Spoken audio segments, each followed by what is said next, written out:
Good evening and welcome to Gravitas. I'm Palki Sharma Upadhyay. Let's get started.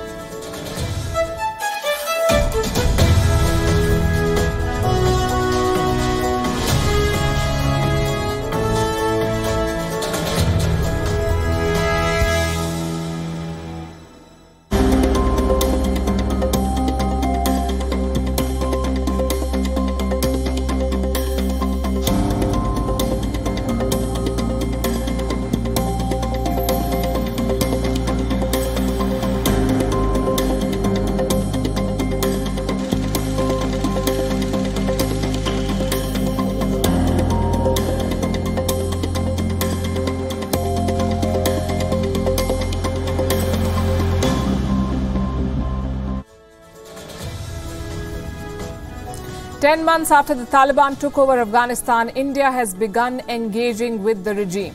A team of diplomats went to Kabul. A meeting was held with the senior Taliban leader. Visits were made to a school, a hospital and an electric power station. And pictures were released. The headline is clear. The Taliban are the reality of today's Afghanistan. And if India must deal with the Afghan people, they will have to engage with the Taliban. But this is a cautious start. India has been sending aid to Afghanistan for months now. This step is a step up in engagement. Both sides have clear targets. The Taliban want aid, trade and legitimacy from India. India wants to continue the relationship with the Afghan people. India also wants security guarantees. And it's a sad paradox, seeking security guarantees from what has been a terrorist group, now posing as the government of Afghanistan. India's challenges are real. Pakistani terror groups are finding safe haven in Afghanistan, and engaging with the Taliban is a pragmatic way to address this. Success, though, is far from guaranteed. It's not clear how far either side is prepared to go. On Gravitas tonight, we'll discuss.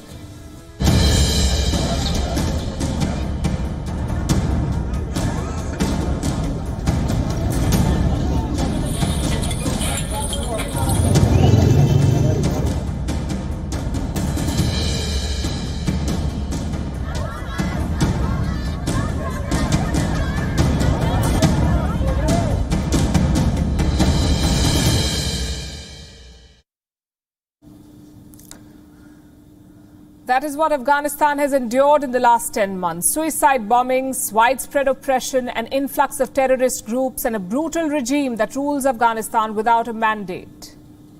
Now let me show you a picture.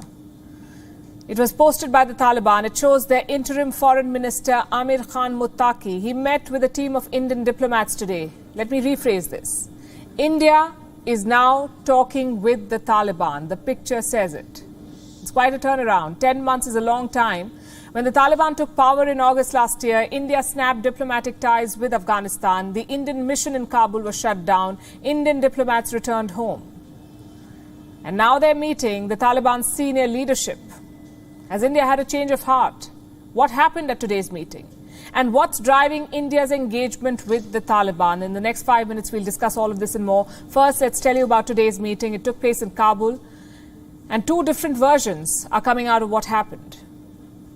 One is from India, the other is from Afghanistan. India has not shared a lot of details. The Ministry of External Affairs issued a statement. It says the purpose of this visit was to discuss humanitarian aid and that Indian diplomats are in Afghanistan to oversee the delivery operations.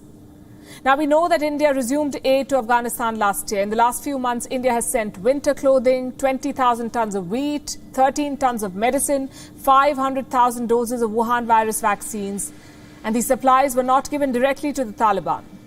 This aid was distributed through United Nations agencies. Here is what India's Ministry of External Affairs said, and I'm quoting. India's development and humanitarian assistance has received a widespread appreciation across the entire spectrum of Afghan society. In this connection, the Indian team will meet the senior members of the Taliban and hold discussions on India's humanitarian assistance to the people of Afghanistan. So this is India's version. Now let's tell you what the Taliban has said. They say the discussion involved a lot more than humanitarian aid. They say the Taliban came with a wish list, 4 key requests from India. Number 1, more humanitarian aid. Number 2, the return of Indian diplomats to Kabul. Number 3, resumption of consular services. And number 4, resumption of stalled development projects. So the Taliban wants more from India, more aid, diplomatic ties, and developmental projects. I have a statement with me from the Taliban spokesperson too. And this is what they say was discussed in the meeting. This is the Taliban's version. India would consider assisting and working with Afghanistan in various fields. And whilst India has recently opened up its borders and ports for Afghanistan exports, leading to increased Afghan exports compared to past years. They would provide further facilities in this area to help Afghanistan further increase its exports and strengthen its economy. Will India assist Afghanistan in exports? Will it open up the Chabahar port for the Taliban, for instance? New Delhi has not said a word on this. What about the rest of the demands? Last month, some reports had emerged. Apparently, India was exploring the possibility of reopening its embassy in Kabul, but without any senior diplomats. The idea, we understand, is to not officially recognize the Taliban regime, but to engage with them, to build some leverage. And this is important for India's security. You see, the challenges for India on this front are rising. Afghanistan is becoming a breeding ground for terrorist groups of all descriptions. Anti-India groups are taking refuge in Afghanistan, and I'm not the one saying this. In fact, these are the conclusions of a United Nations Security Council report. It says, this UNSC report says, Pakistani terror groups have built training camps in Afghanistan. Which groups are these? Jaish-e-Mohammed and Lashkar-e-Toiba. I'm sure you've heard of them. Both groups have launched terror attacks on India. And now they have camps in Afghanistan. Let me give you a breakdown. First, the Jaish-e-Mohammed. It has 8 training camps in Nangarhar. 3 of these are believed to be under the Taliban. What about the Lashkar-e-Toiba? It has 3 camps. They're in Kunar and Nangarhar.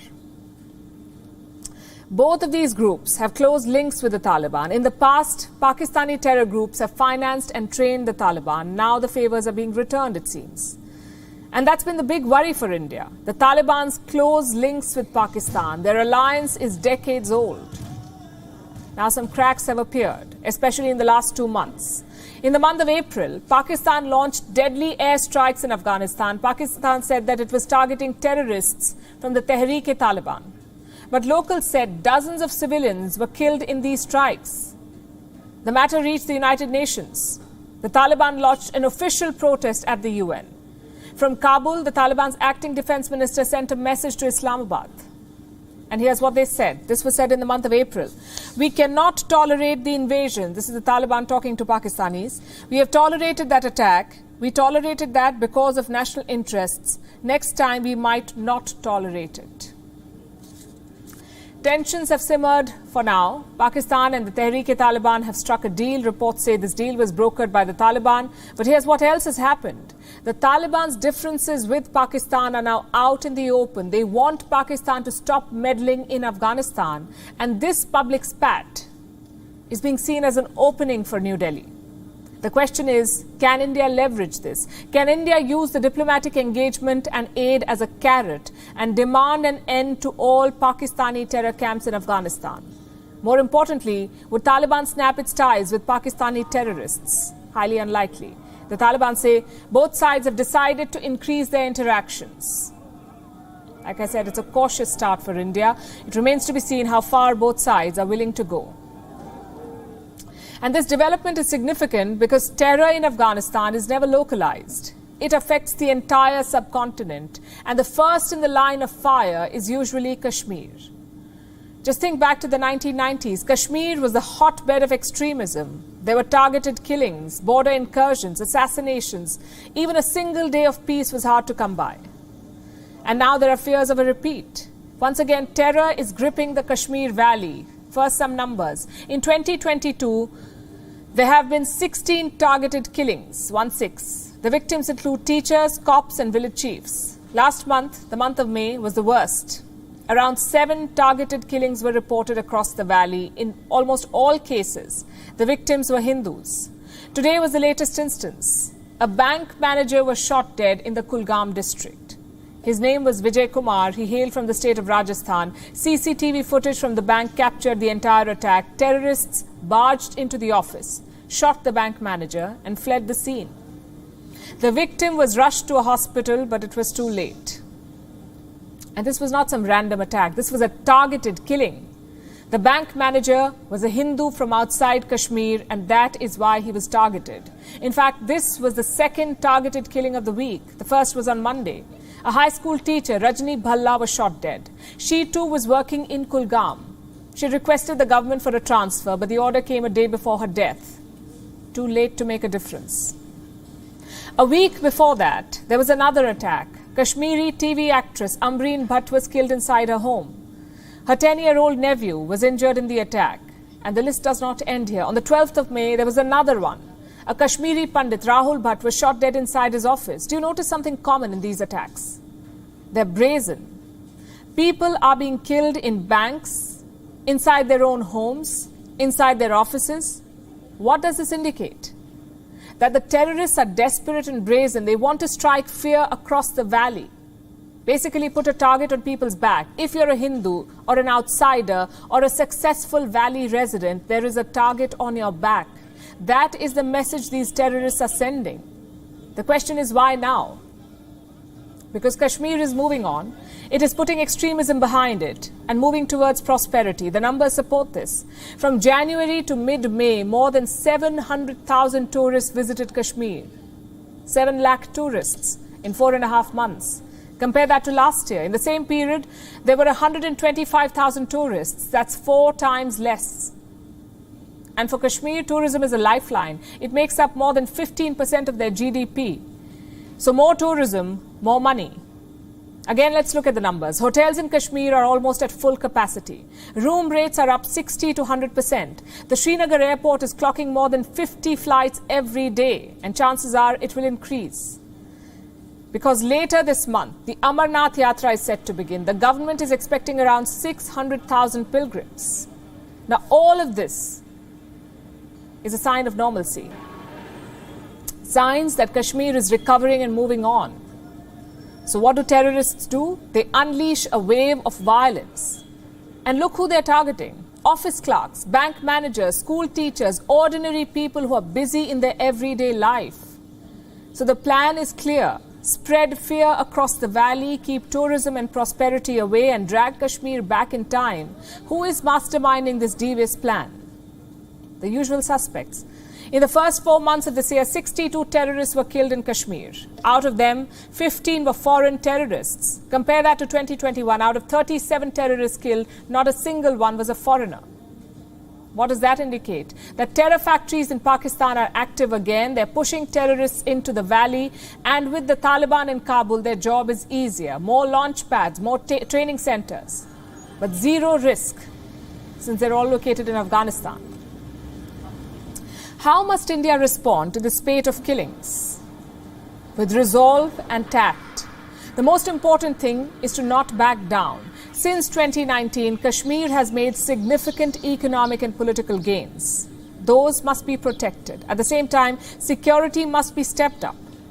Today, India's Home Minister Amit Shah held talks with National Security Advisor Ajit Doval. Tomorrow, he's expected to meet Kashmir's top official Manoj Sinha. New measures are needed to protect the Hindu community in the valley. One strategy has already been tried. The Kashmiri Pandits were placed in special transit camps. These camps were sealed with full protection. But the people there are still scared. Around 4,000 Pandits are threatening to leave the valley. All of them came to Kashmir as part of the Prime Minister's rehabilitation program. These attacks have scared them. They want to be resettled in Jammu. So safety will be the #1 priority for the government. But that alone will not be enough. Kashmir needs a new economic trajectory. Because while tourism money is good, it's not reliable. First, the pandemic disrupted tourism. Now these killings could do the same. What Kashmir needs is resilient industries. I'm talking about agriculture, factories. If that happens, Kashmir can find long-term peace, because peace is not just the absence of violence. It is also the presence of prosperity. Not too far from Kashmir, New Delhi welcomed a very special guest today, Israeli Defence Minister Benny Gantz. He's on a 3-day visit to India. He met India's Prime Minister Narendra Modi, also Defence Minister Rajnath Singh. This visit by Benny Gantz marks 30 years of India-Israel bilateral and defence ties. Our next report tells you what's expected. India is hosting a special guest today, Benny Gantz. He is the Defence Minister of Israel, and he is on a 3-day visit to India. Gantz arrived on the 2nd of June and he was received with a Tri-Service Guard of Honour.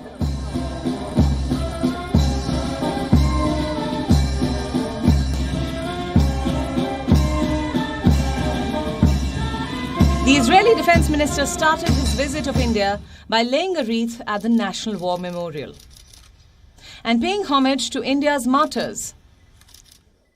Gantz then met India's Defence Minister Rajnath Singh. The two discussed geopolitics, military cooperation and defence industrial cooperation. They also spoke about an agreement signed between India's DRDO, that is the Defence Research and Development Organisation, and Israel's Directorate for Defence R&D. The highlight of the meeting, however, was the signing of a letter of intent, or what's called an LOI. It marked 30 years of diplomatic ties between India and Israel.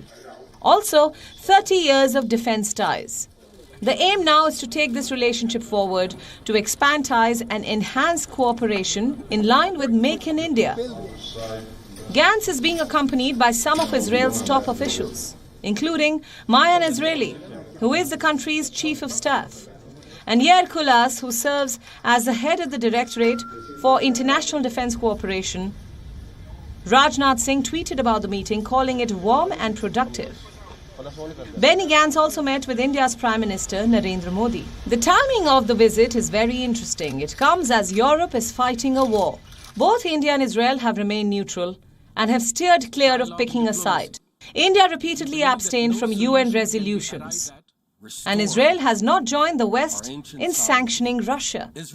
When it comes to his meeting with the Indian Prime Minister, that's very significant because it's very rare that a visiting Defence Minister calls on the Indian Prime Minister. So all in all, it was a packed day here in Delhi, and whether it's defence or agriculture, there are several areas of cooperation now emerging between India and Israel.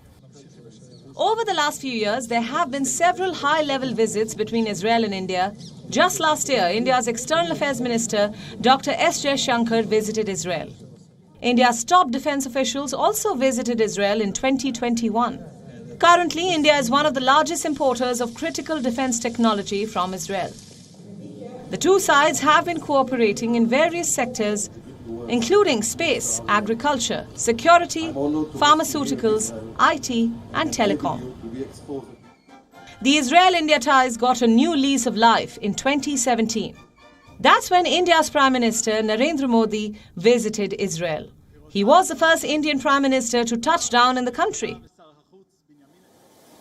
Prime Minister Modi elevated the bilateral ties between India and Israel to a strategic partnership.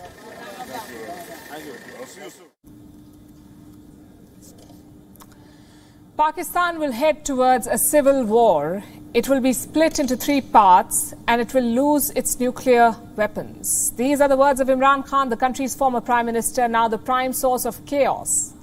You all saw what he did last month. He unleashed his supporters in Islamabad. He let them run riot, burn down trees, attack police officials and hold the capital hostage. It did look like a civil war. That's what we called it then. Now Imran Khan himself is saying that a civil war looks imminent. He said this in a recent interview, that if his demand for elections is not met, that if polls are not held through legal means, that Pakistan will face a civil war. ये जो बोतल से जिन निकला है ना, अब ये वापस नहीं जाने लगा. अब ये कैसे अपने पहुंचेगा, ये अब हमने देखना है कि हमें ये क्या, हमें आईनी तौर पे हमें उस तरफ जाने देंगे या नहीं. नहीं तो फिर देखें ये तो मुल्खाना जंगी की तरफ निकल जाएगा. अगर आप आईनी दरवाजे बंद कर देंगे तो ये एक्सेप्ट तो करना नहीं है कौम ने इनको. You heard that. The genie has left the bottle, he says. I don't know what he's trying to suggest here, given all the accusations of black magic against his family. But wait till you hear what he said next. He gave a chronology of events that will follow if the Shehbaz Sharif government fails to perform. Number one, Pakistan will go bankrupt. This is Imran Khan speaking. One, Pakistan will go bankrupt. Two, Pakistan's army will be destroyed. Three, Pakistan's nuclear weapons will be taken away. And four, Pakistan will be broken into three parts. I'm not making this up. Establishment का मसला है.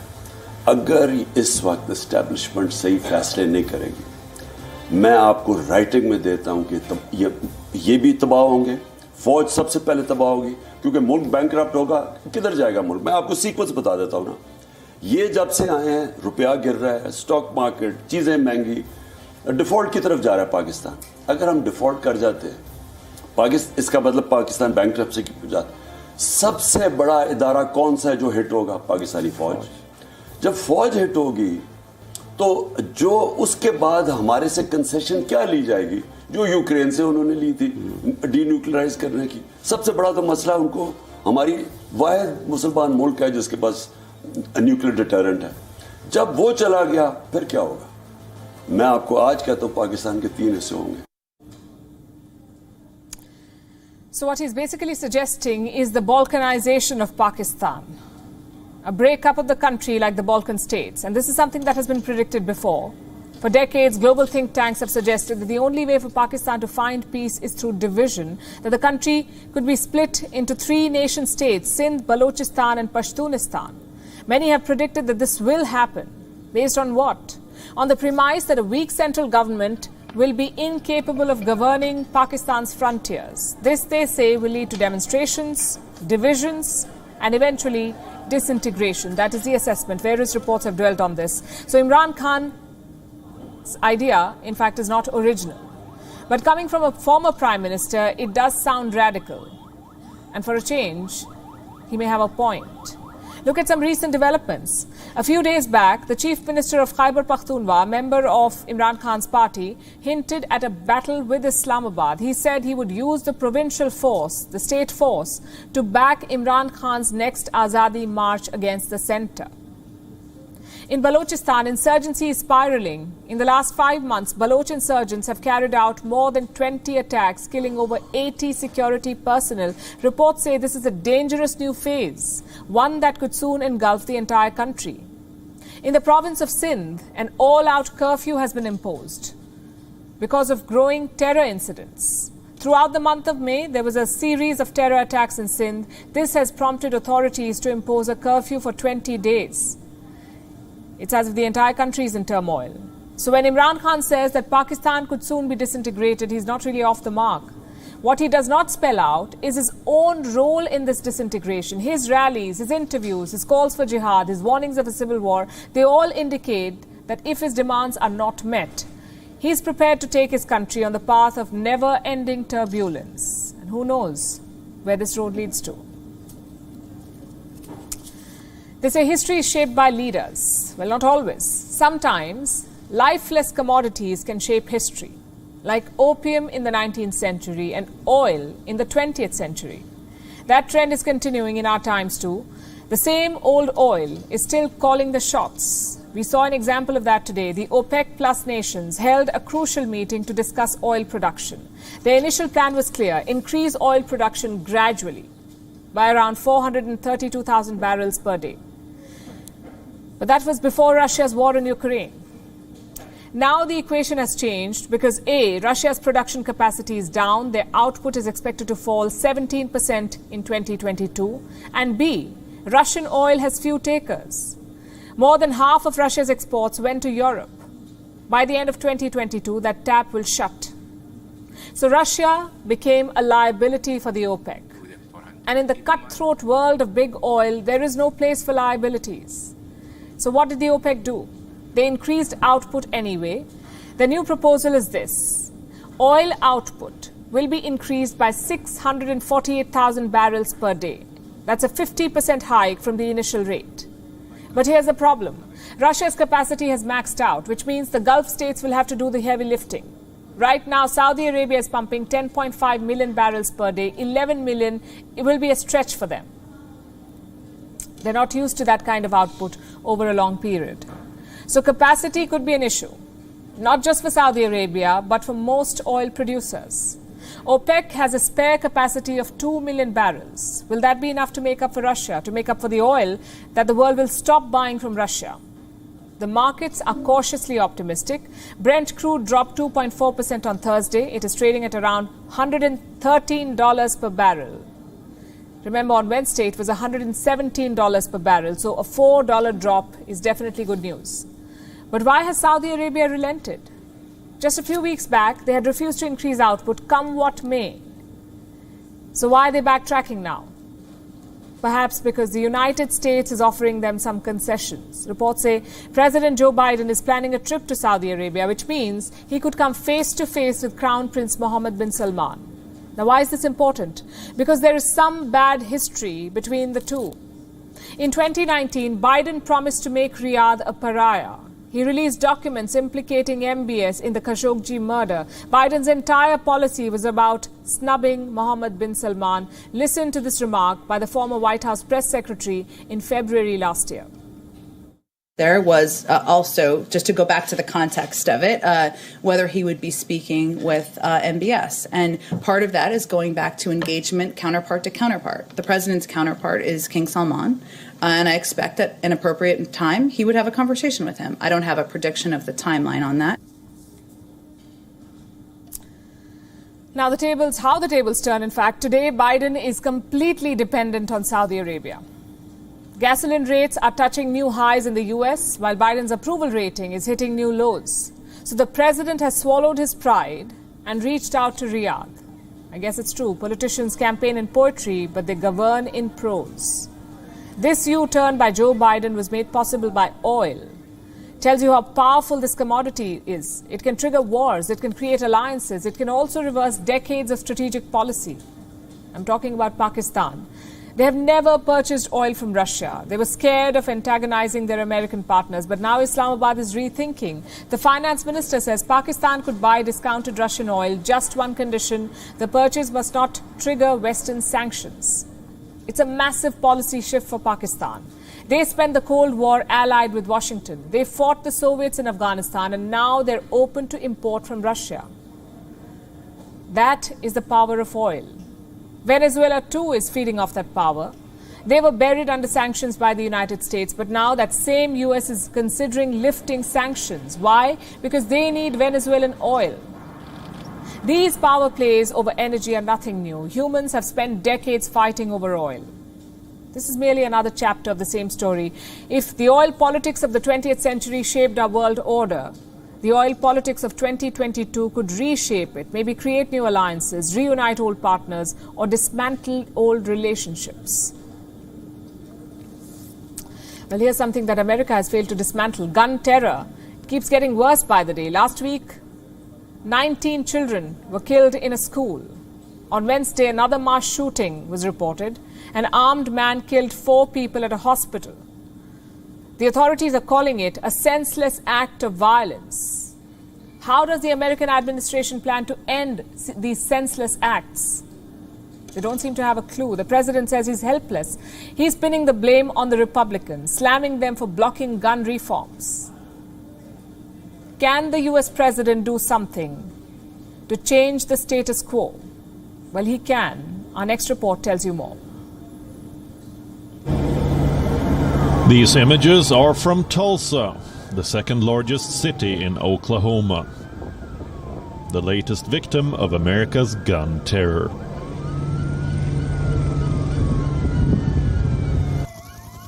On Wednesday morning, a man armed with a rifle and a handgun entered a hospital campus and opened fire. 4 people were killed, many others injured. He stopped only after he was shot dead. Officers got into the building very quickly. We believe we have the shooter down. We have multiple injuries on multiple civilians right now. It is not clear what prompted the killing. The governor of Oklahoma has called it a senseless act of violence and hatred. This comes as America is recovering from another senseless massacre. As the gunmen entered the hospital in Tulsa, 640 miles away in Uvalde, Texas, a funeral was being held. A teacher who died in last week's shooting and her husband who died of a heart attack 2 days later were both laid to rest.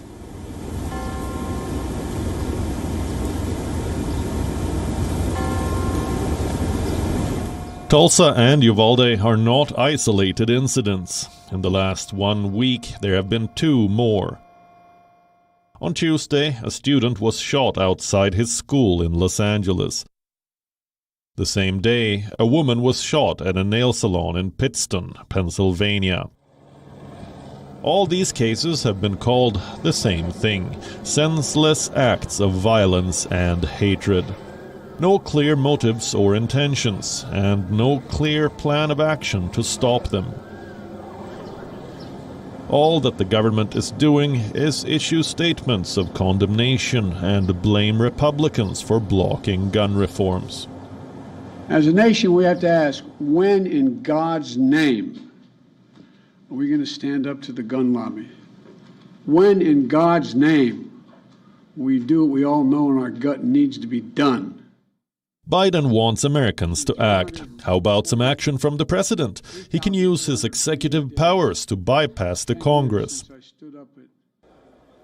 1. President Biden can make gun licensing stricter. Right now, rules are lax for arms sales at gun shows and online marketplaces.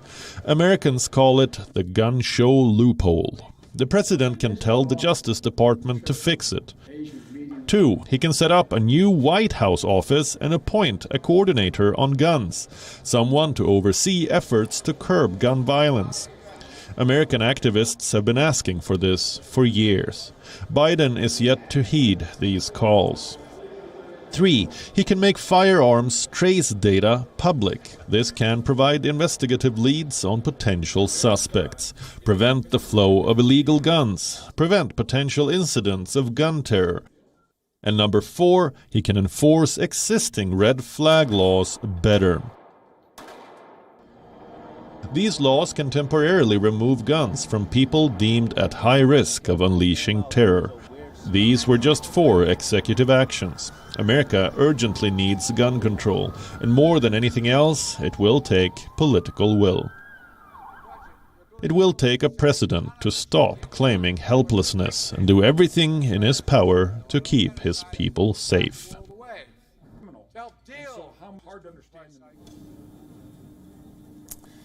It's rare for leaders to take on problems head-on. Most of the times, just try to ignore them. More often than not, leaders are compelled to act.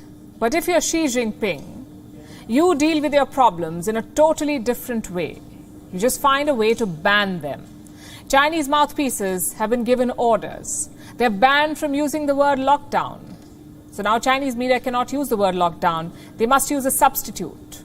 What would that be? Static management style suppression.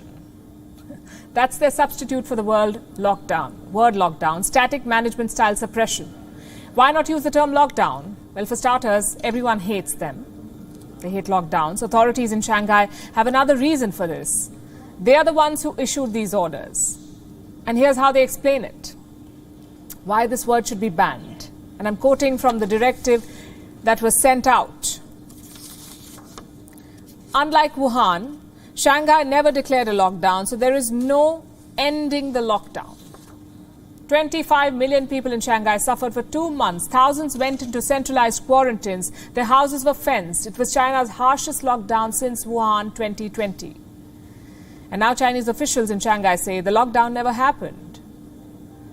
They had more instructions for the media. And I'm quoting again, all parts of Shanghai underwent static management style suppression and suspensions, but the city's core functions kept operating throughout this period, emphasized that related measures were temporary, conditional and limited. Now this is classic Chinese censorship. Twist the facts, obfuscate the reality. Just make the Chinese state, especially the leadership, look good. Well, those tactics are not working this time. They do not work all the time. Sometimes you just cannot hide the truth. On this show, we've been telling you about China's economic troubles, how zero COVID has hit the Chinese economy. They lost at least $46 billion every month during these lockdowns. Chinese Premier Li Keqiang has been sounding an alarm. He's been calling the situation a crisis. Premier Li has not been getting along with Xi Jinping, it seems. There is growing speculation about the two leaders. We told you about all of this on this show. Now, fresh reports have come out and they've added more fuel to the fire. Last week, the Chinese Premier held a meeting. Thousands of officials from across the country participated. In that meeting, Premier Li gave a grave assessment of the Chinese economy. He said China faces an even worse economic crisis than 2 years ago. Premier Li told these officials that they must prioritize economic growth. And the message trickled down to the bottom, but these officials were confused. They don't know who to listen to now, Xi Jinping or Li Keqiang. Both are giving different advice, it seems. Xi Jinping says control the infections, bring Wuhan virus cases down to zero. Li Keqiang wants them to achieve their growth targets. So who should these Chinese officials listen to, the president or the premier? This dilemma has led to confusion. 8 senior Chinese officials have spoken out. They work at the local level. They say there is now a policy paralysis in China. So the question arises, are China's top 2 leaders at odds with each other? Is Premier Li challenging President Xi? Again, all of this is a matter of speculation, but the differences between these 2 leaders are becoming more obvious and out in the open. Premier Li does not defend China's zero COVID policy, neither does he agree on the vaccination policy. The Chinese premier recently met with some foreign business leaders. The issue of China's poor vaccination rate came out. Around 48 million people remain unvaccinated in this country. And these are people above 60 years of age. Just 51% of citizens above 80 are vaccinated in China. Premier Li was advised to give more shots. Here is what he told the business executives, and I'm quoting, "I hear your message about vaccines and we will expand vaccination coverage. We can't have companies stopping their operations. Perhaps they could start by using a different vaccine, anything other than the Chinese shots." Now, we don't know what the equation is like between Xi Jinping and Li Keqiang today, but they certainly don't agree on a lot of issues. And no amount of censorship can hide that fact. Let me start the next story with a question. How far can you go in the quest for thinness?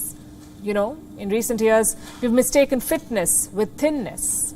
And in this quest for thinness or weight loss, people have tried everything under the sun. Keto, intermittent fasting, Atkins. People jump into any healthy fad or health fad that promises a quick weight loss. TikTok has come up with one such fad. It includes taking diabetes drugs. Diabetes injections, in fact. Influencers claim the result is sure shot. And like you may have figured out, the magic medicine is called Ozempic. In fact, it's one of the injections that diabetes patients take. This is not insulin. It is just like insulin. It's supposed to lower your blood sugar levels. Now, TikTokers say this injection can curb hunger pangs, and that's how it can help people lose weight. Many claim to have tried it. Many are even journaling their weight loss journey. It's all happening on TikTok with hashtag Ozempic journey. Looks all nice and good, except it's not. For starters, this is drug abuse. If you're taking a diabetes drug, despite not being diabetic, you are indulging in drug abuse. It's plain and simple. Not to mention, it's dangerous. But who will tell this to TikTok influencers? They don't seem to be big fans of science. Not very long ago, they were challenging teenagers to overdose on Benadryl to trigger hallucinations. And now they're advocating diabetes injections. The result is this: Australia is running out of Ozempic. The situation is so dire that the Australian Medical Association was forced into releasing a statement. It has asked pharmacists to prioritize diabetes patients while selling Ozempic. Quick question: who is prescribing this drug to non-diabetics? One TikToker pointed the finger at her doctor. She said her doctor prescribed Ozempic for weight loss and that she had no issue getting hold of the drug. Reports say that the injection has become quite a hit in Los Angeles too. Apparently, it is helping people, quote-unquote, look good and feel good. Well, what about the side effects? There's got to be side effects because this drug is meant for people suffering from type 2 diabetes only. We looked up Ozempic's website and it says the injection may help you lose some weight, but it's not meant for weight loss. So coming back to the side effects, experts say using Ozempic for weight loss could result in nausea and vomiting. It could also be dangerous for pregnant and nursing women. That's what we know for now. Long-term effects are not known. And most drugs have long-term effects. Same with weight loss fads. They have long-term effects.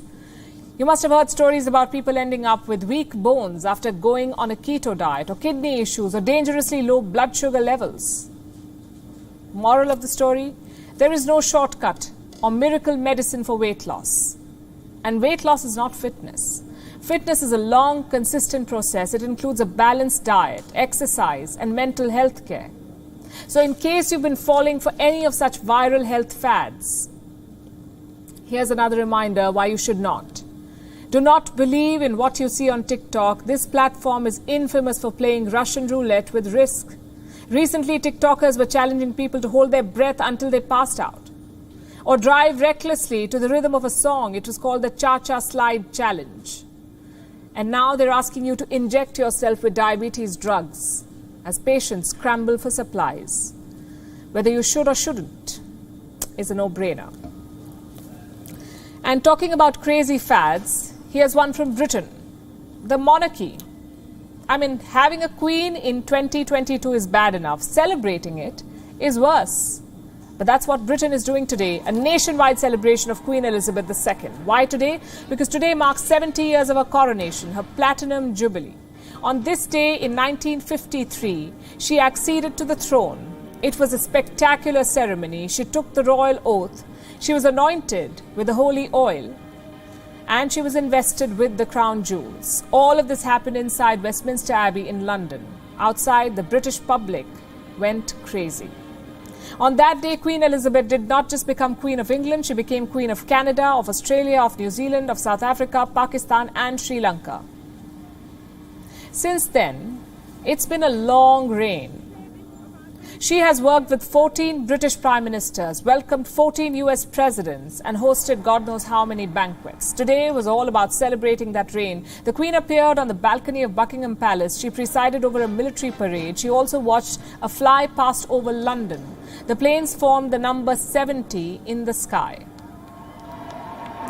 But today was just the start. The celebrations will last for 4 days. It also covers the Queen's official birthday on Saturday. Fun fact. The Queen has 2 birthdays. The real one is on April 21st. The other one, the official one, is on Saturday. Now, why does she have 2 birthdays?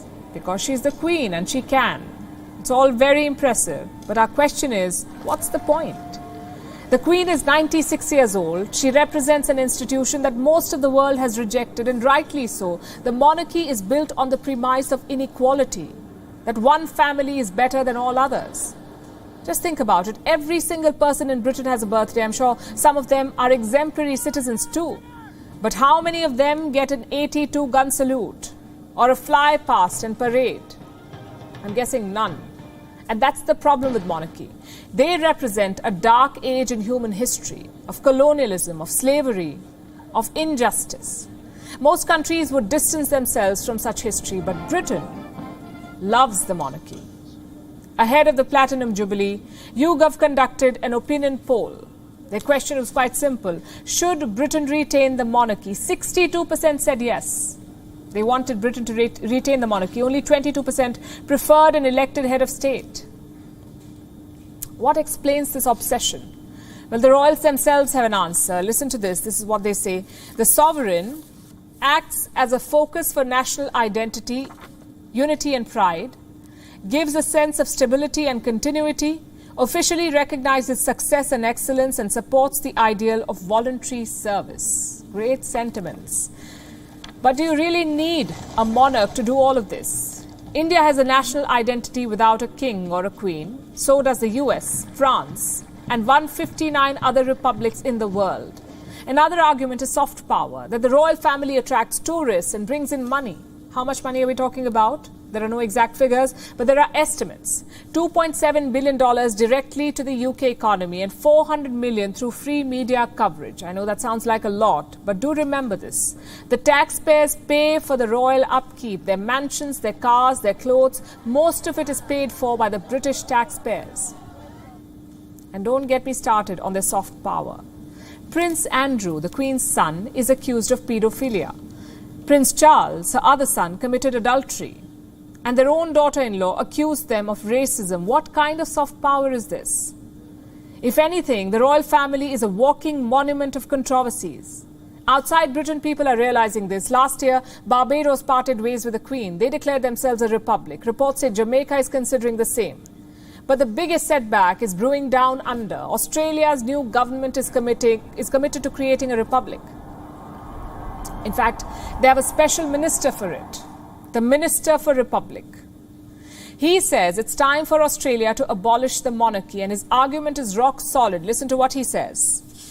Literally, hundreds of Australians could perform the role, so why wouldn't we appoint an Australian as a pinnacle position under the Constitution? It's hard to argue with that.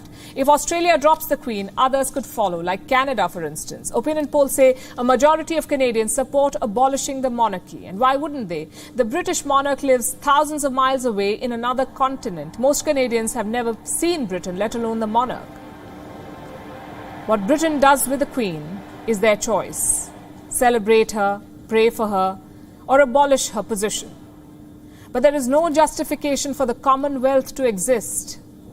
For many countries, it is a reminder of a painful past that Britain is gleefully flaunting. Let's take a look at what else is making news across the world. This is Gravitas Global Headlines. The Ukrainian president has said Russia controls about 1/5 of Ukraine, including ground gained since the invasion, the annexed Crimean Peninsula and the territory held by Moscow-backed separatists.